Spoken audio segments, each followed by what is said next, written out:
The medicine of East Asia is based on a science that does not hold itself separate from the phenomena that it seeks to understand. Our medicine did not grow out of petri dish experimentation or double-blind studies. It arose from observing nature and our part in it. East Asian medicine evolves not from the examination of dead structures, but rather from living systems with their complex, mutually entangled interactions. Welcome to Qiological. I'm Michael Max, the host of this podcast that goes in depth on issues pertinent to practitioners and students of East Asian medicine. Dialogue and discussion have always been elemental to Chinese and other East Asian medicines. Listen into these conversations with experienced practitioners that go deep into how this ancient medicine is alive and unfolding in the modern clinic. Have you ever had the experience in clinic when a patient says something and it just stops you in your tracks? There's a kind of gravity and brilliance about what they just said that completely resonates with you. The feeling in the room changes. I had that happen the other day when a patient of mine said, "A listening heart perceives meaning." It really got me thinking about the importance of listening, and it reminded me how ting, the Chinese character for listen, at least the traditional form of it, actually tells you what's involved in deeply listening. I'll be back a little later in the show to unpack that character for you.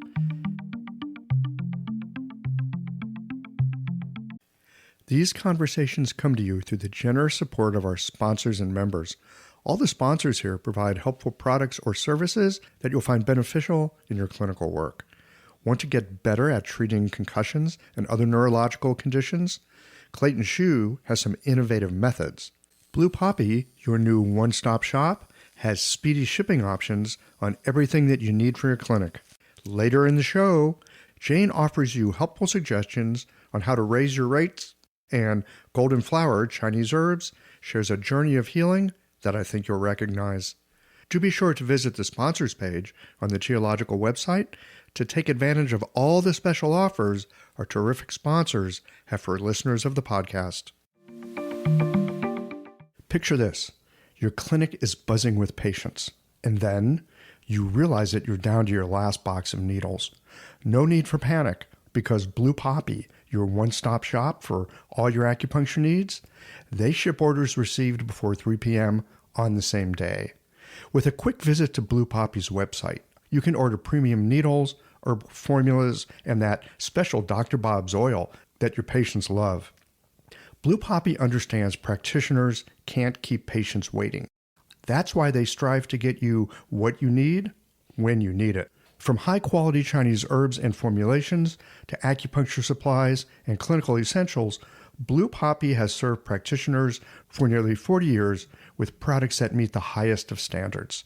Discover everything Blue Poppy has to offer by visiting www.bluepoppy.com, and don't forget to subscribe to their mailing list for exclusive offers and more.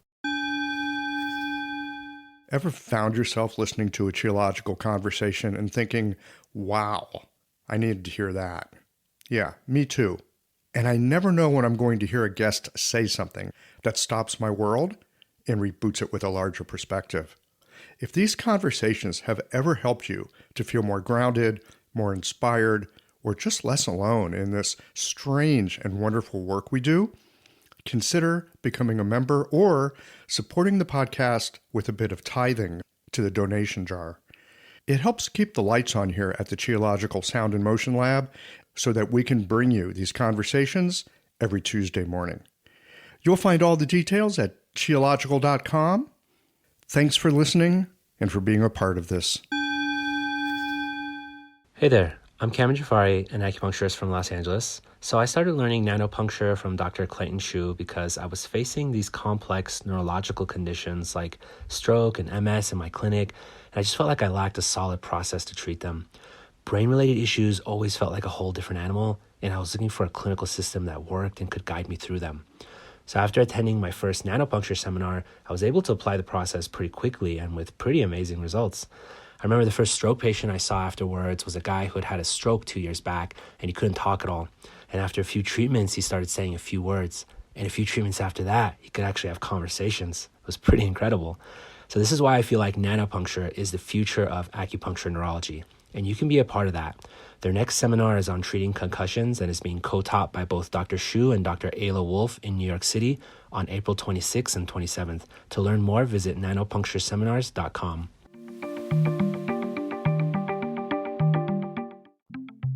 There are currents in our medicine that say we should be very cautious around the heart. In fact, it's best not to treat it directly. And even in our modern world, treating cardiac issues is something I suspect most of us feel some uncertainty and anxiousness about. We don't really get this kind of training here in the West. So I'm looking forward to this conversation with Amma Ziv, as he's gone deep into Chinese medicine cardiology. And as he pointed out to me in a pre-interview conversation, ischemic heart events are only a small part of a cardiologist's practice. Most issues with the heart are issues of a chronic nature. And Chinese medicine has options that conventional medicine doesn't. Let's get into this. Amas, welcome to Qiological. Hi there. Thanks for inviting me. Yeah, it's pretty fun. We get to connect like across time zones and oceans and all this stuff and talk about Chinese medicine. Wonderful. Looking forward. Today our topic is Chinese medicine cardiology. I'm curious. I mean, we don't hear many people that do Chinese medicine cardiology. What are the influences that drew you to doing this? Yeah, it's an interesting story. I studied Chinese medicine in San Francisco, California, back in '98. And in my second year of school in the American College of TCM, ACTCM, there was a Chinese delegation from Chengdu that came to the school and gave a couple of lectures and sessions. And now the head of the delegation was a professor who was the head of the Department of Cardiology in one of the major hospitals in Chengdu. And he was giving a lecture on Chinese herbs and heart failure. And instantly, bam, wham, within 30 minutes, I knew that this is what I wanted to do. And from then on, I pursued that. And it actually made things pretty easy for me in school because everything was geared toward cardiology, So yeah, you knew what you wanted. You were focused. Yeah, I was really focused, and again, studying from the second year. I'll tell you later on more about this, but all the way to the end of the school, that was my focus. And then after that, of course, I went to China and I spent almost 8 months in a department of cardiology. But that was the kind of the initial thing that kind of drew me into it. There was also another thing. There was actually a Harvard cardiologist that my brother-in-law introduced me to, who was very holistic in his approach. And he was saying, I see Chinese medicine really working in cardiology. So that was kind of a support. He saw Yeah. Chinese medicine working in cardiology. How did he come across that? I didn't. Someone that I only met like briefly, but I remember as a student that was a great influence. And the timing was also interesting because most of these things happened kind of around that same month. And I was saying, God, this professor of cardiology says that he sees this working, and I get this guy from Chengdu, and yeah, these are kind of connecting the dots was the next thing to do. It's curious sometimes how we pick up these bits of inspiration. Yep. And it totally changes the direction that we take in our life. Definitely. It was something like dawned on me instantly. It was like crystal clear that this is it. This is what I'm going to do. So, and no, over the year it kind of even developed. I developed that also from a personal point of view, philosophical point of view. The heart being the emperor, the connection of the heart and the shen and the soul, and everything comes together. But the initial incentives were the meeting of these two people actually. Yeah. I want to get into that. Actually, I want to get into it right now since you brought it up. Heart, soul, emperor, blood. Yep. For that matter. Yep. I know in my life I've had a few experiences, and it's just a handful of experiences. But something comes along, and I'll hear something where something is presented to me, much like you with cardiology. I don't have to think about it. I don't have to do the pro and con list. I don't have to use my spleen rumination to work it through. I hear it and I go, yep, that's what's happening. Yep. Yeah. Well, definitely. I the Western term for that is intuition. I think it's the Chinese view of that is more broad and actually more accurate. these decisions that we make, and these moments that we realize things, and then after first we realize and then we know. I think that's kind of how First I see we it. realize and then we know. That, Yeah, yeah, yeah, that's true, isn't it? yeah. It's a realization first, and then you kind of analyze it with logical analytics, and then you say, yeah, yeah, this is what it is, and then it becomes like knowledge, and then and then you follow it. And actually, one of the things that drew me into Chinese medicine is actually energetical medicine. That's Tai Chi. I used to do since I was like 13 or 14. I used to do martial arts. It was Japanese martial arts, the karate and stuff, and I switched to Tai Chi Chuan when I was about 20. And at the same time, I didn't say my background is sciences. I did my bachelor's and master's in biology and life sciences.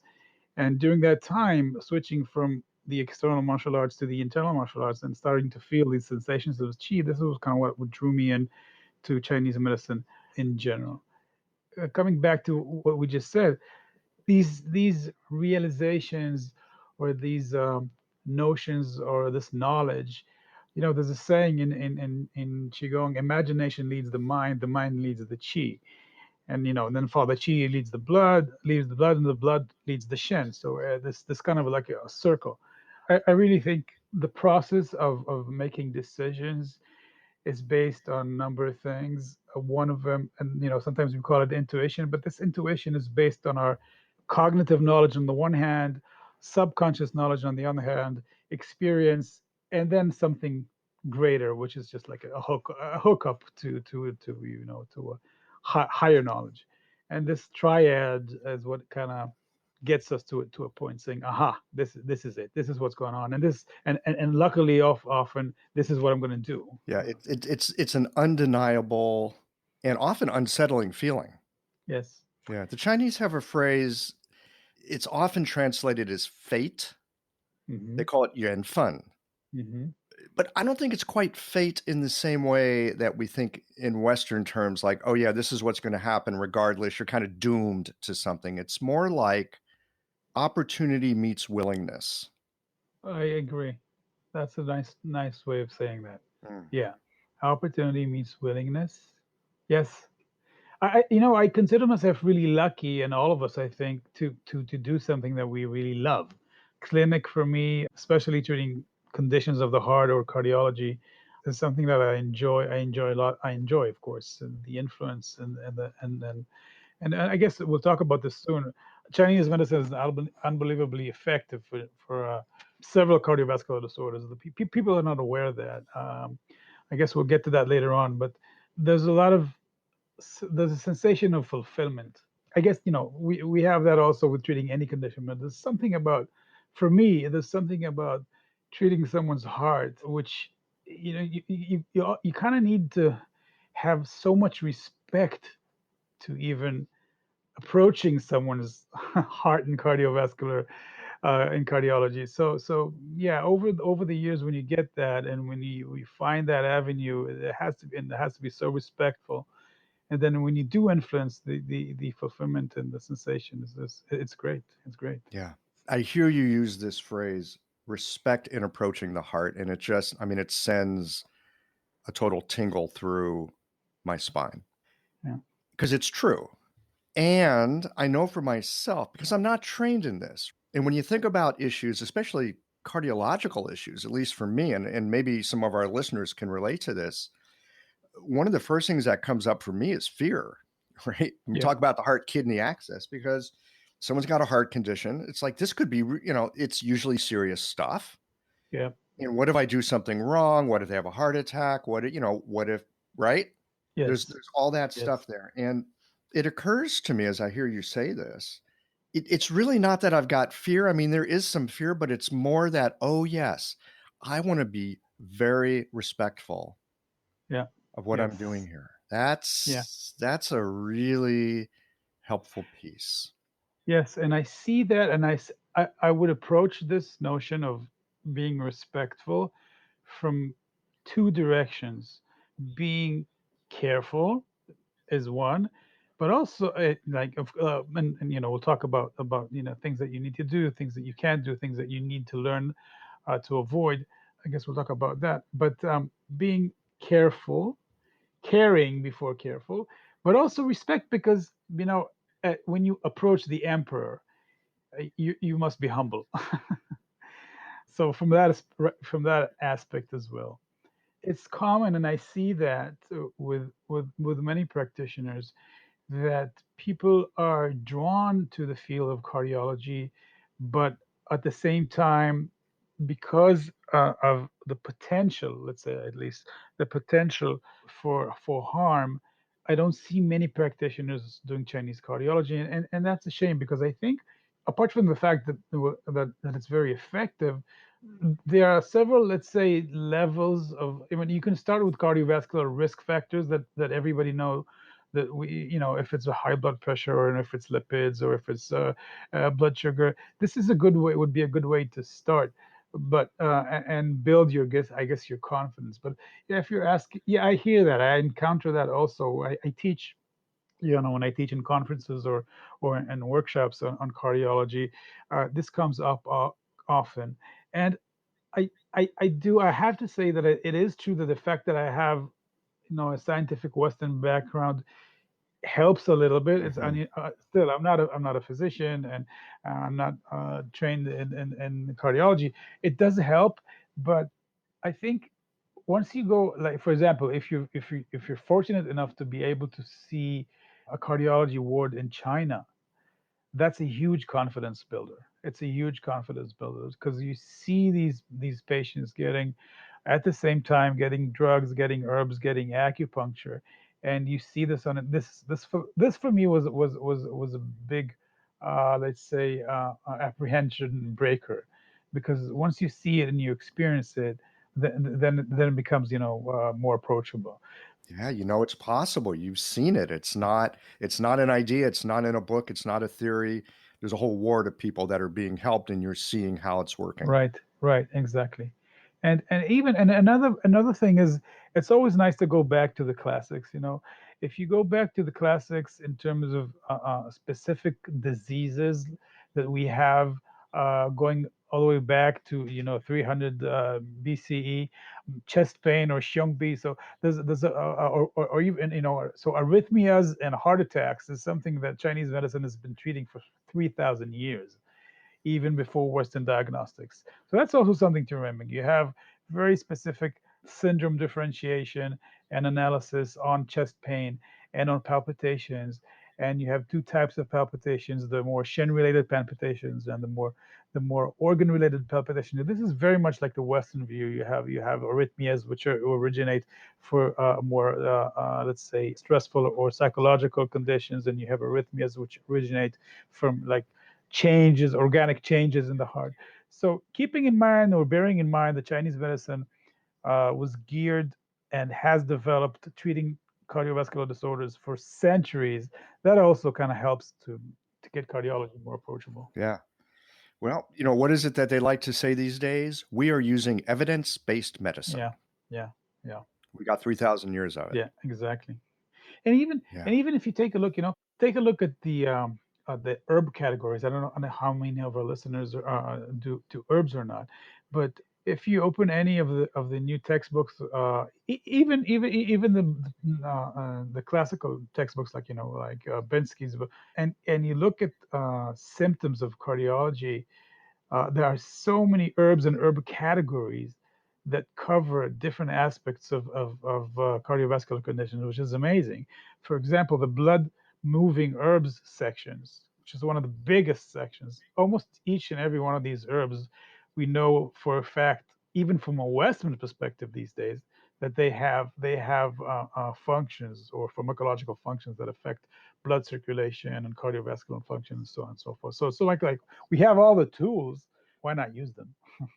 Why not use them? Yeah. Well, let's get into some of that. What are some basics that people should know about? I mean, maybe they're not going to become Chinese medicine cardiologists, although it sounds like you've got some learning resources that will help people with that. We can get into that later. But just someone in their regular practice, maybe someone comes in, they've got they're on statins, Yep. or they've got some kind of cardiovascular issues, arrhythmias or Yeah. something. How can we begin to at least think about and start to cozy up and approach some of these issues so we can learn and build our confidence and maybe learn a few more things after that?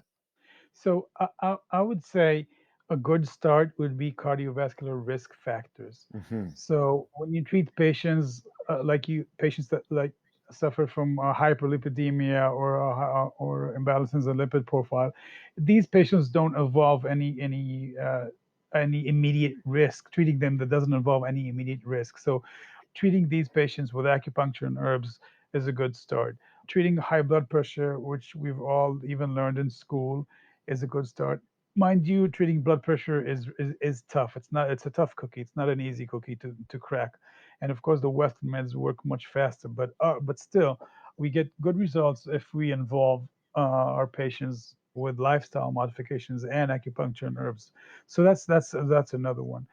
And I think one of the most surprising things for me over the years, how effective acupuncture, and specifically acupuncture is for treating palpitations and arrhythmias. It's fantastic. And even if you do simple things like removing excess accumulation of chi stagnation from the liver, which is affecting the pericardium and is causing palpitations, something really simple like using simple tools, like in PC6 and Global 34 and Liver 14, stuff like that, and CV17, you get actually really, really interesting and good results. Again, if your syndrome analysis and then your diagnosis is correct, then starting with the simple things, like high blood pressure, like lipid profiles, like sugar imbalances. These are good things to start with. And later on, you can, as you accumulate more experience, you can move into things like heart failure. The holy grail is heart failure because we're able to help patients with heart failure, which is amazing. Um, Yeah, I want to get into that in just a moment, but I want to come back first to the arrhythmias and palpitations yes. Mhm. because I mean I see a fair amount of patients who have had arrhythmias, and many of them opt for this oblation surgery Yeah. Mhm. where they snake a wire up and they find the part of the heart that's misbehaving from their point of view, and they just cauterize it. Right. What do we have to offer to those kind of patients that have this kind of an organic arrhythmia? Okay. It's a great question. The ablation procedure, where they actually enter with a catheter and they try to either burn or freeze tissue that they suspect is causing the problem. This procedure normally is conducted for patients that have AFib or atrial fibrillation, which is a very common arrhythmia. They do that also for people who have multiple premature heartbeats if they have more than 20,000 in 24-hour ECG, and they also do it for several others. But most commonly, and the most common arrhythmia, in fact, from a Western perspective, is called AFib or atrial fibrillation. And I see many of these patients. I see quite often. I see quite a lot of these patients because this is like the most common arrhythmia. Hmm. So definitely we can help. Now, this depends on the stage or phase of this patient, for example, because atrial fibrillation has three distinct stages. The first thing is called paroxysmal, or used to be called, but they changed the name now, but it's paroxysmal, where it actually comes and goes spontaneously. And the second phase, when it's called like persistent AFib, when it comes and doesn't leave unless you go to the hospital to get either an IV drug or electrical shock to the heart. That's the second phase. That's persistent. And the last phase, or the worst one, is called chronic AFib, where patients actually live with their atrial fibrillation. Obviously, like everything in Chinese medicine, we can be most helpful with the first group. The group that has paroxysmal atrial fibrillation, they have these bouts of arrhythmia, of high and irregular heart rates, which can go up to 160 and even more. And depending on how long they've had it, some patients we can almost completely eradicate it if they came in early enough, saying, let's say, within a year from diagnosis. And even with the patients that have had this more than a year, we can, if not completely cure this, we can definitely put them into remission or long remissions, or reduce what is called the AFib burden. AFib burden is how many bouts they have each week, how long is each one, and how severe are the symptoms. So often, what we see is once we start treating these patients, they have initially what you see is they have less AFib attacks or bouts, and they have the duration is less. So instead of being 12 hours, it's only like 2 hours, and then the symptoms gets much better. They don't feel the symptoms as much, and this is a good indication that you're in the right direction.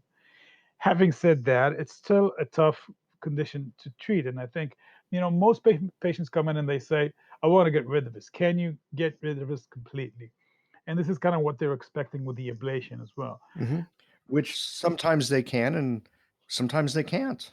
Right. Ablation success rates go anything from 50% to 90%, depending on the person, on the condition, on the location of the it's called the ectopic area where those beats are, and also on the skills of the surgeons. Mm-hmm. So definitely there's success rates are varied, and it's also the same for us. I mean, some patients we get, we completely stop their AFib bouts. Some patients we reduce their AFib burden quite significantly, to the fact that they have when maybe one episode for over like an hour or so every few months, which is something still bearable. And with some patients we don't succeed, I would say. So, and atrial fibrillation is just one condition, but there's another very common condition which a lot of people suffer, and that's premature heartbeats.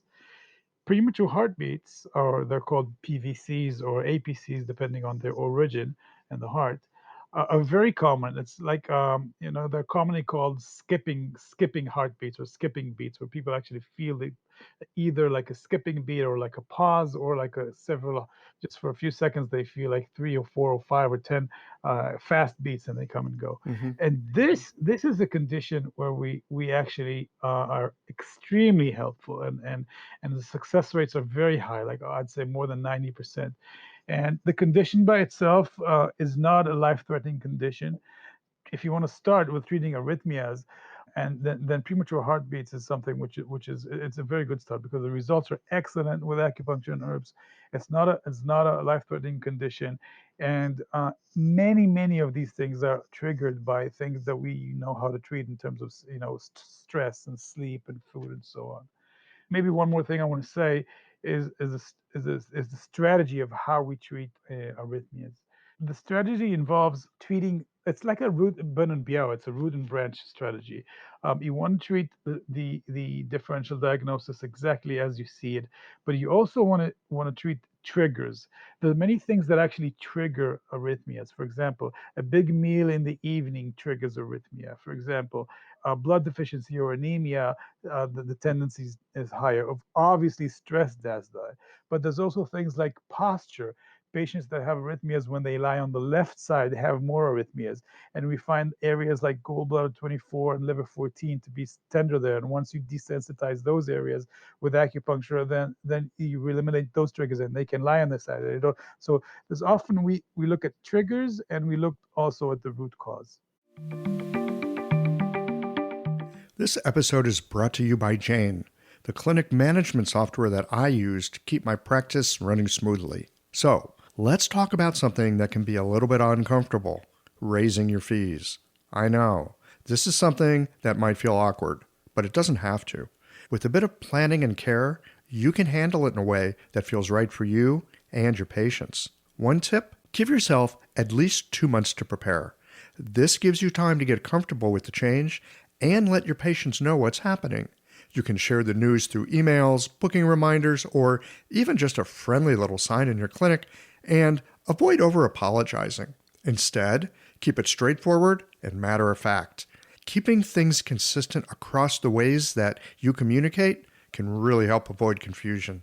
Fee increases aren't always easy, but you're not on your own here. For more tips and ideas on how to communicate these changes with confidence, check out frontdesk.chain.app and look for the article, How to Tell Your Clients You're Raising Your Fees. Oh, and one last thing, if you're ready to give Jane a try, use the code CHIOLOGICAL for a 1-month grace period on your new Jane account. Wow. Give me just a moment to collect my thoughts here. This is a lot of information. I can go on for days on I cardiology. know, this is great. Well, I was just going to comment on the premature heartbeats. This is something we see a lot in clinic because we just go to take someone's pulse and we go, oh, Yep. it's kind of intermittent. Yep. Yep. We see this a lot, right? You can probably see it several times in a week. Yes. Is my suspicion. And quite often, just whatever you're treating, whatever they've come in for, and you're treating with acupuncture, Yep. generally is going to go away Yep. in treatment. Right. Right. Often because it's got our attention and we're looking, can we get this pulse to even out? Exactly. So exactly. it responds really well to acupuncture. In terms of the arrhythmias, maybe in between the premature heartbeat and sort of that first stage of AFib, any herbs in particular, any formulas in particular Yeah. that you find yourself using a lot? And again, any acupuncture points or combinations that seem to show up on a regular basis for these? Well, the nice thing about this is cardiology treatments with Chinese medicine is not rocket science Chinese medicine. Seriously, it's more simple than people think. Okay, Mhm. if you follow your and I've given and I'll outline in a second like major differential diagnosis, but basically, if you follow your TCM syndrome differentiation, then you're on the right track. But still, yes, there are definitely, I would say this, the arrhythmias that respond very quickly to our treatments are the arrhythmias that involve things that have to do with emotions. Liver qi stagnation invading the pericardium, liver qi stagnation invading the pericardium and moving to the Shaoyang, for instance, also with tension in the neck and headaches and migraines. Liver blood deficiency with women, especially more palpitations and more arrhythmias after the menstrual period, for example. So these are things that respond very well. I often use for these things. I use really simple things like PC6, gallbladder 34, CV17, and maybe liver 14. And I guess the key sign and symptom would be we used to call this hypochondriac pain, but it's not necessarily that.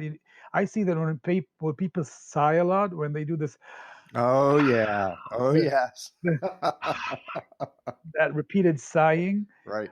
and then immediately I check for tenderness on these points on liver 14, gallbladder 24, and often these points are tender. And when we release that, basically the sighing is just basically what this is. Some people come in and they say, I'm short of breath.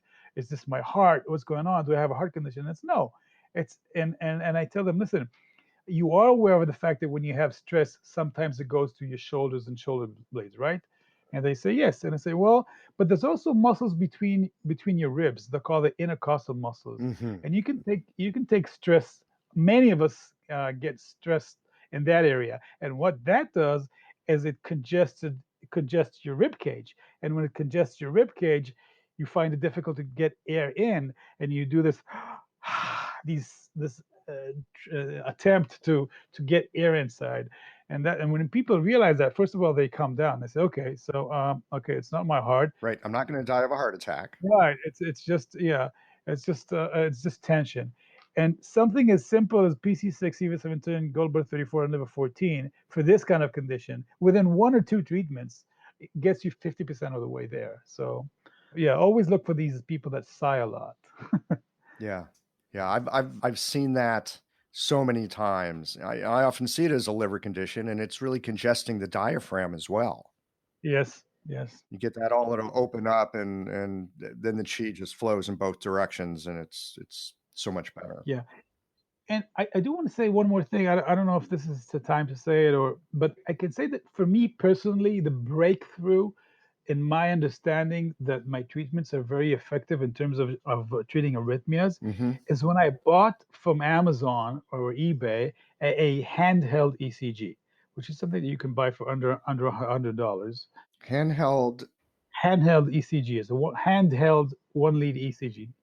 What that does is, when you feel the patient's pulse and you see the arrhythmia, you say, well, let me record this for a second, and you can record that, and you can count how many VPCs they have in a 30-second stretch or 2 minute, and then you actually see the before and after the treatment, the Ah, improvement, and it's totally measurable. right.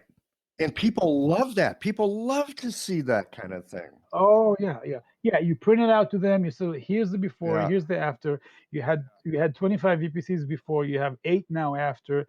And they see how from week to week it kind of decreases. So people in the Western world, they love them, the Hmm. measurements. So that for me, that was like the best investment in my cardiovascular. And by the way, now I use like monitors and ECGs, and I have a bunch of other things that I'm using.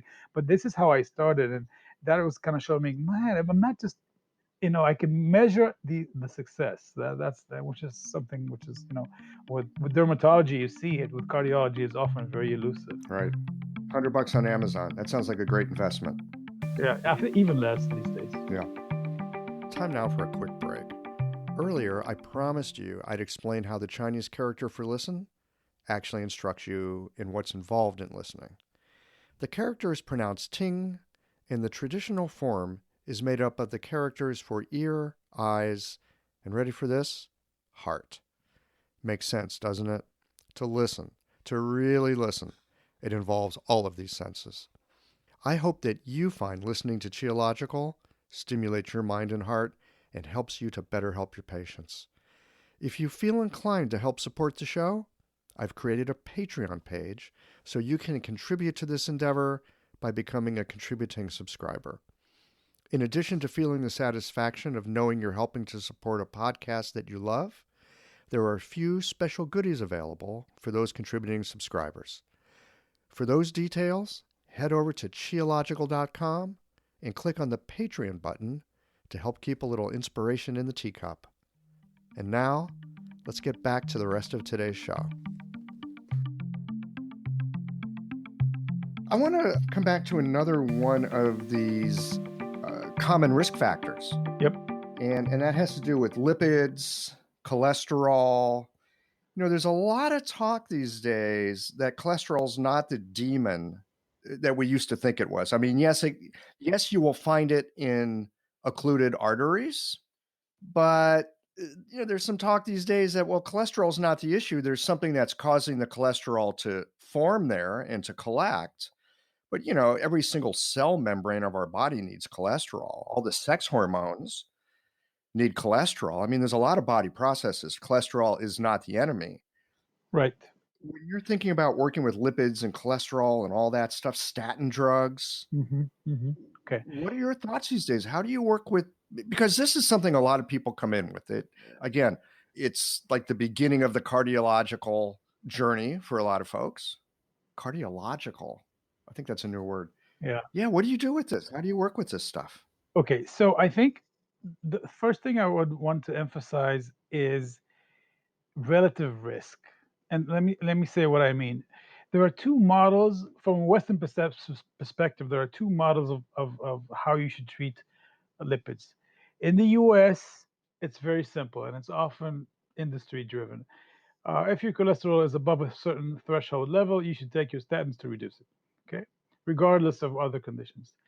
In Europe, and specifically in the UK, they follow a little bit of a different model where they actually calculate the overall risk for a person to develop cardiovascular conditions. So, meaning that if you have high cholesterol and you have high blood pressure and your sugar is out of balance and you have a family history and you have a sedative lifestyle and you're a smoker, okay, then your risk factor is much higher to developing cardiovascular or coronary artery disease. And then they give you a score and they say, okay, according to the score, we need to reduce your lipids to a certain degree. So this is something kind of to keep in mind. So that's kind of like in general. So that's the first thing I want to say. The other thing, which is even more important, is kind of what the point that you mentioned. What's the story with cholesterol? Well, obviously, cholesterol is a huge necessity for the body, for for the sex hormones, for the cell membranes, for the glial cells in the brain. So, and the body is producing cholesterol because it needs it. So, killing LDL to levels which they try to do now, be below 100 or below 70, and they try to do this primary prevention now. It's like giving kids statins to prevent, like aspirin to reduce. It's horrible. This is like a horrible thought. And I'll get into my take and how I deal with this in a second, but I'm kind of doing like a whole overview. Statins is the holy grail drug of the 21st, late 20 and early 21st century. It's a blockbuster drug, and they're making a lot of money on that. Mm-hmm. So obviously that influences the policies. Having said that, they have shown in mega clinical trials that reducing cholesterol levels does save lives. You can't argue with that. But I guess the key would be the overall assessment of risk. So let's say your total cholesterol should be up to 200, and a patient comes in and they have 240 or something, 240, but they don't have any other risk factors. I tell them, this is cool, this is okay. And I'm not feeling that I'm taking a risk there. So they may go back to their family physician and he would say, no, no, no, no, we need to get your cholesterol below 200. But it's their decision. And research, like you've said, recent research is showing that maybe it's not exactly what they thought before. And taking in mind the side effects of these drugs. Oh, yeah. And I'm seeing that because I see patients right after they have a heart attack because they come to me as part of their rehab program. That's where they're on high dosage of statins, 80 milligrams a day, 100 milligrams a day. And that's when you see all these side effects. And the side effects go anything from, the muscle pains are just the common ones and the simple ones. But increased risk of diabetes, there's the increased risk of eye damage and memory loss, transient memory loss. I just had a patient, 48 years old, had a heart attack. He was on these statins of, I think it was 80 milligrams a day, and he was saying he runs a plant or a factory where they actually produce this algae and he couldn't remember the name of the algae that he was producing in the plant. It was that bad. And once he got off, so definitely there's the side effects. But on the other hand, if you do have a patients that have had, one or two heart attacks before, and they have other risk factors, and the total cholesterol is 280, and their LDL, the bad cholesterol, so-called bad cholesterol, is high. Yeah, definitely these patients do need to take statins to reduce, or maybe not statins, do need to reduce their cholesterol levels. Right. They need to reduce the risk factors. What I'm hearing you say is, like here in the States, you get a test. Oh, it's above this mark. That equals a statin deficiency. I mean, of course, there is no such thing as a statin deficiency, but they act as if it is. What you're saying, what I'm hearing you say, there's the levels of cholesterol, there's your blood sugar, there's your hereditary factors, your lifestyle. I mean, there's a whole three-dimensional picture. Yes. That Yes. if you take that into consideration, then a number on a test, it has a different meaning. Yes, definitely. Yeah. And one more thing I want to say about that is, and I have to say, I'm contemplating this on myself. I'm not sure I have 100%. My take is not 100% on that yet. I'm still developing that. But on the one hand, obviously we do need lipids and cholesterol on the body. But on the other hand, I've definitely seen that patients that undergo, for example, a very stressful period, especially young period, all of a sudden, and we see from a Chinese perspective, it's very obvious, like it's a Juayan liver pericardia issue or liver gallbladder issue. Mm-hmm. All of a sudden they have increased cholesterol.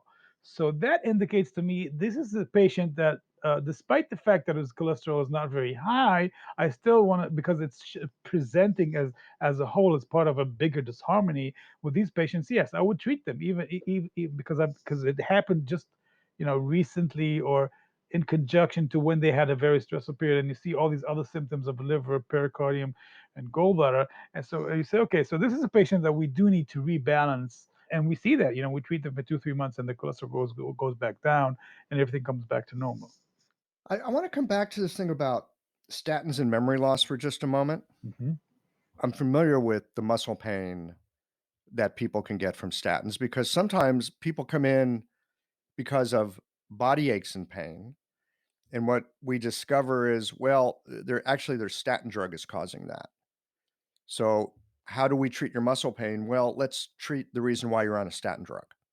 I mean, that's a very common side effect. I think all of us see it. This thing with Yeah. memory loss, this is the first that I've heard of this. And it makes me wonder about people that have been on statins for years. Mm. What might this do to memory, over the course of a decade or two? Have you got any thoughts about that? It's an interesting point.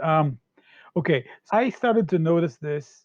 I'd say years ago, 5, 6, 7 years ago. I started to notice this location, I'm constantly on top of research on that because I'm because of my scientific background. I get alerts on studies and so on and so forth. And I started looking into seeing if there are any indications from a Western research perspective that there are indications that this is true. And I didn't find anything. However, in the past 2 or 3 years, this starts to come up.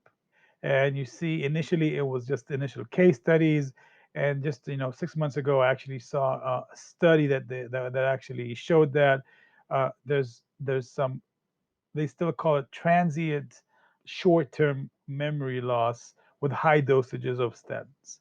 So and I remember I was I was talking to the cardiologist that I work with years ago and saying, do you guys see this? And they were saying, no, this does not happen. I said, but I see this with patients. Maybe because we ask more questions, Mm-hmm. we see these things that they don't, right?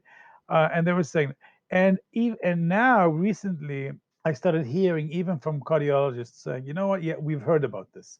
It's still not established. There isn't research. They haven't changed anything, the guys, but we've heard about this. So it's kind of like a new thing that they're kind of looking at. But I do want to say that again, from what I've seen, patients that are on high dosages, once they reduce their dosages, this goes away. But coming back to what you're asking, that's a great question. I don't have an answer for that, but I obviously intuitively I would say if someone is on a statin for a long time, I would like to see a research on the link between dementia and Alzheimer's and statins, and a retrospective study going like 20 years back and see. I would definitely like to see that. I don't know if anyone's doing that, but I'd say the risk is there. The risk is there, but again, it's not established. Are you familiar with David Perlmutter's work? I'm familiar with his name, but no, not off Nice Jewish boy from Florida. He's a neurologist, and he's kind of he's one of these popular docs in a way. I mean, he's written a book. What was the name of his book? The name of the book escapes me, but he's been looking at Alzheimer's and dementia and that sort of thing. He's big on controlling blood sugar. He thinks of Alzheimer's and dementia as kind of a diabetes type 3, long-term issues. And one of the things that he's seen is the increase in statin prescriptions seem to correlate with increases in Alzheimer's over the past couple of decades. Now, whether there's actually a connection or it's coincidental or, what's actually going on, we don't, I think it's fertile ground for inquiry, but he's done some work in that area. As you were speaking, I just Googled statins and memory loss, and I didn't even have to complete the sentence. You know how Google, It already knows what you're thinking. yeah. So it was doing statin, and I just go and I see this study from 2015, statin therapy and risk of acute memory impairment. I'll jump down all the way down to the conclusions, and I'll just read it to you. It's just 2 lines. It says this: both statins and non-statins LDLs were strongly associated with acute memory loss in the first 30 days following exposures to use. So obviously there's research on this now too. So it's becoming more and more established. Imagine this. A patient walks into your clinic. They're carrying more than the pain in their body. There's a story there. A history woven with the stress of long days, the ache of things unsaid, and the quiet longing for something to shift. You listen, not just with your ears, but with your hands, your intuition, your heart. It's not just about needles or a formula. It's about connection. Understanding the threads that tie us together, mind, body, and spirit, that is where Golden Flower Chinese herbs comes in. Rooted in tradition and crafted with care, their formulas are more than herbs. They're a bridge between ancient wisdom and modern practice. Every bottle, a quiet partner in your work, helping you to meet your patients where they are. Because healing isn't just about treating symptoms. It's about creating trust, cultivating belonging, and helping someone feel truly seen. Golden Flower Chinese Herbs, your partner in practice and connection, where tradition meets care. And what's interesting to me about this, we're talking about the heart, we're talking about the blood, the emperor. Yep. And, memory is part of the domain of the heart. Definitely. Definitely is a part of the domain of the heart and the blood. Okay. In the And the Shen. blood in the Shen. Exactly. So normally when we look at poor memory or memory loss or poor concentration, we look at heart liver blood deficiency. Heart liver blood deficiency.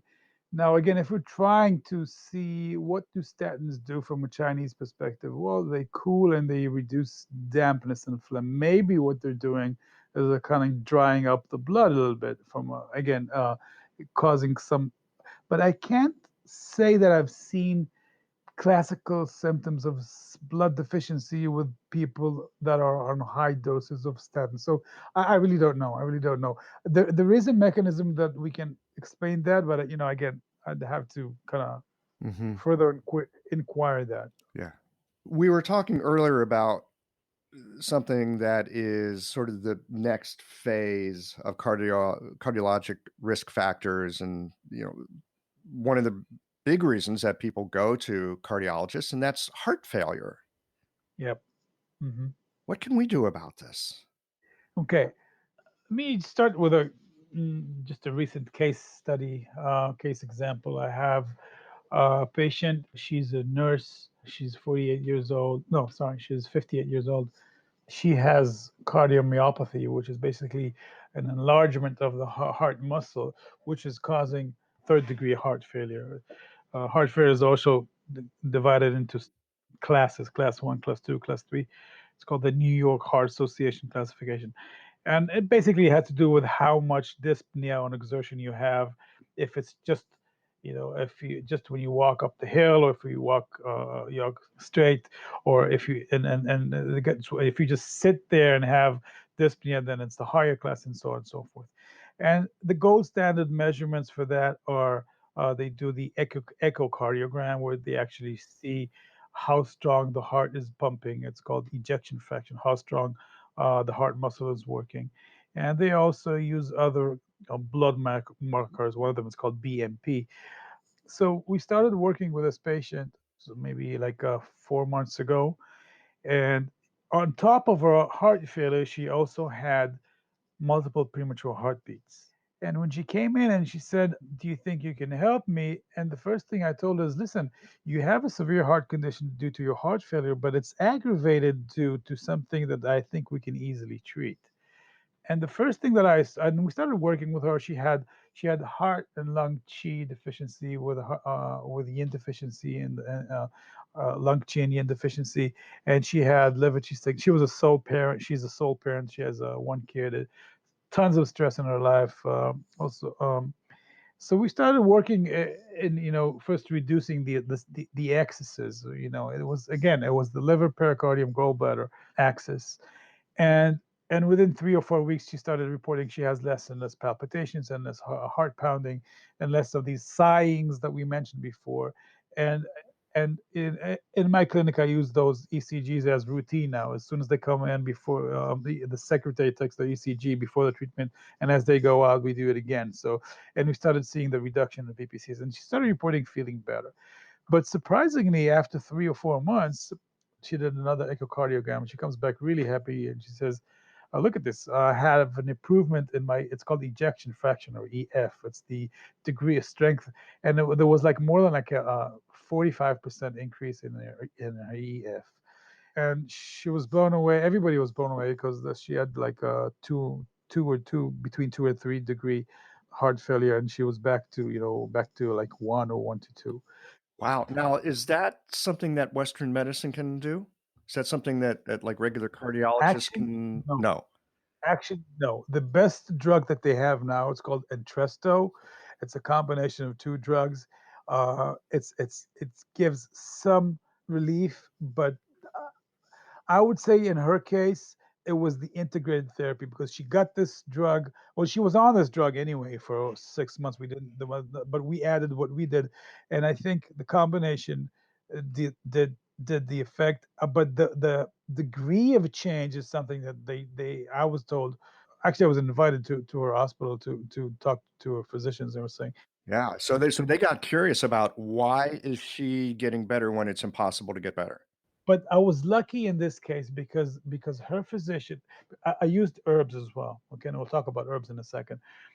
Her physician was one of the younger physicians in her heart failure specialty ward, and he was the first one to say, "Listen, there's very there's not a lot we can do for you. Go for acupuncture, go for herbs." And he was saying herbs. Normally, I don't see that. Hmm. And being a nurse, he said, there's no way I have to ask my physician if I can do herbs first. And I said, yeah, go ahead. And so we were able to use acupuncture and herbs acupuncture in conjunction to herbs. The two formulas, the main formulas that I worked with her were the first one was like Jiao Wei Xiaoyao San, which is a simple formula for liver, uh, in conjunction with Sheng Mai San, which is it tonifies the heart and lung and chest qi. That was kind of like in general the formula, and we had some blood tonifying herbs. So I would say that the treatment principles were those really simple. Work on the again. Liver, pericardium, gallbladder axis for the excesses, and tonify the heart, chest, and lung. For the deficiencies, it was qi and yin, and the results were great, amazing. Wow. And it makes sense. I mean, I've heard as we've had this conversation, you've been talking about the liver, pericardium, gallbladder axis. And here's a great case of you calm the liver down, you strengthen the heart a bit, Yep. and things can dramatically change. This is such encouraging news Yes, to hear. I think so. And I've seen these things when I was in China back in what is it, almost 18 years ago. I've seen it there.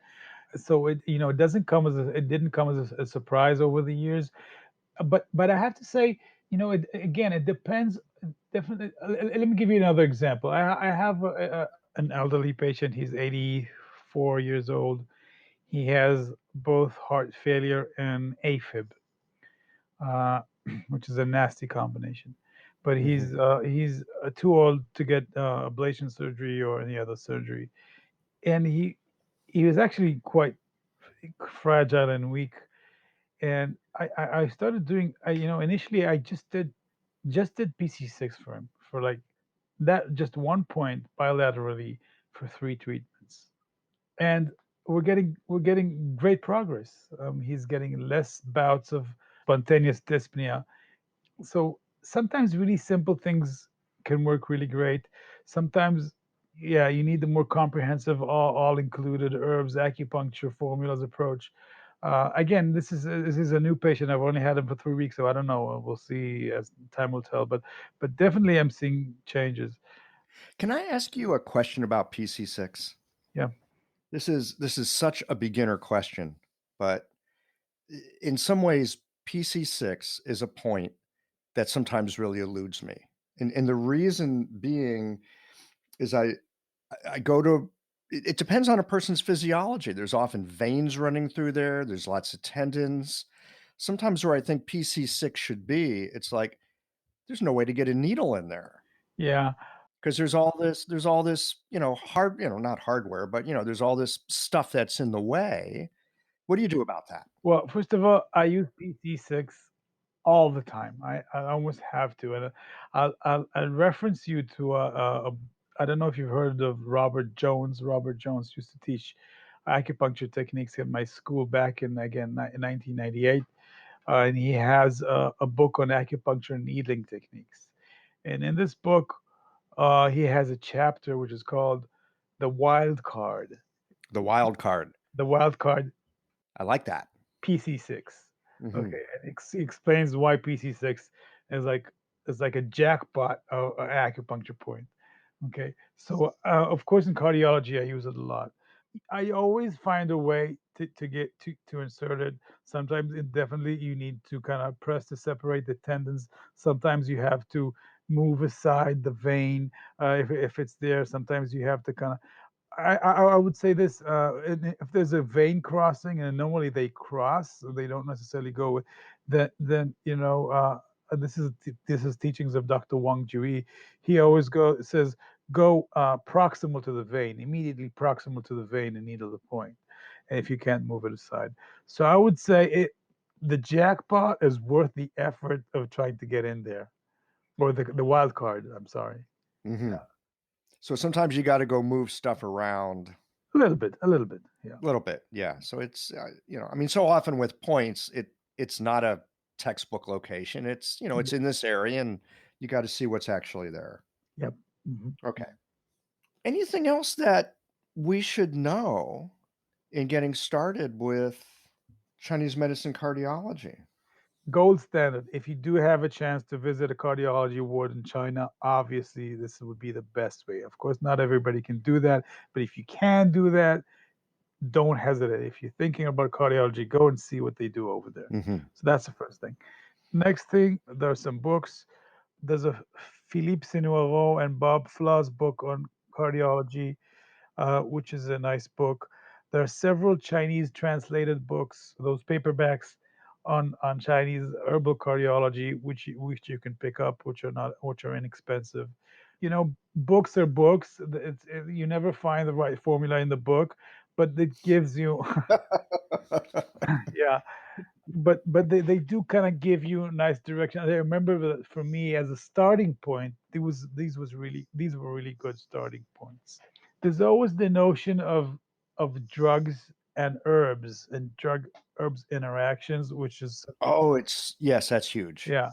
And I would say this: it's not as huge as we think it is. It's definitely an issue, but at the end of the road, there's like a bunch, maybe 10 herbs that are the troublemakers, so called, on the one side, and there's like 10 drugs on the western side. Maybe later on we can attach something to the podcast. I can give you like a list of what I see as the big troublemakers. But in general, the thing to take a look at is blood thinning drugs and herb and blood moving herbs. Okay, so big ones are like danshan and dangui and baiguo ginkgo. Those are the big ones to say. Again, and it's not that don't use them. I use them. I use them all the time.